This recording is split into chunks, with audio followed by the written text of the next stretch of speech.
आणि विधानसभेच्या निवडणुका अगदी तोंडावरती आल्यात। लोकसभेमधला परफॉर्मन्स पाहता राष्ट्रवादी काँग्रेस शरदचंद्र पवार पक्ष विधानसभेला जागा वाढवून मागण्याची शक्यता आहे। शरदचंद्र पवारांचा पक्ष महाविकास आघाडीकडे 100 जागांचा प्रस्ताव ठेवणार असल्याचं कळतंय। याच आठवड्यात जयंत पाटील विधानसभा निहाय मतदारसंघाचा आढावा घेतील, माहिती जाणून घेतील। निलेश बुधावले आपल्या सोबत आहेत।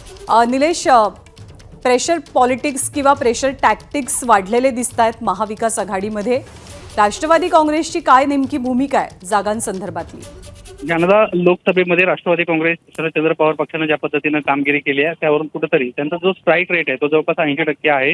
केवळ 2 जागा त्यांच्या गेलेल्या आहेत लोकसभेच्या, आणि त्यामुळे कुठेतरी राष्ट्रवादी काँग्रेस पक्षानं आता विधानसभेला देखील आमचा लोकसभेचा स्ट्राईक रेट पाहता वाढवून जागा मिळाव्यात अशा पद्धतीचा एक प्रस्ताव समोर ठेवल्याचं आता आपल्याला पाहायला मिळत आहे। महाविकास आघाडीची नुकतीच एक संयुक्तिक पत्रकार परिषद झाली आणि त्यानंतरच्या ह्या महत्त्वाच्या घडामोडी समोर येताना आपल्याला पाहायला मिळत आहेत।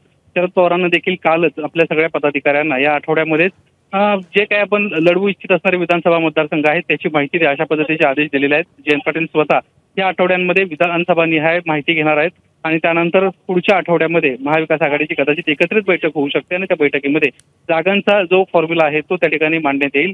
यामध्ये प्रामुख्याने राष्ट्रवादी काँग्रेस पक्ष जो आहे तो आपल्या 100 जागा मिळाव्यात यासाठी प्रयत्नशील असल्याची माहिती आता समोर येताना पाहायला मिळते। धन्यवाद निलेश या माहितीबद्दल। एबीपी माझा, उघडा डोळे बघा नीट।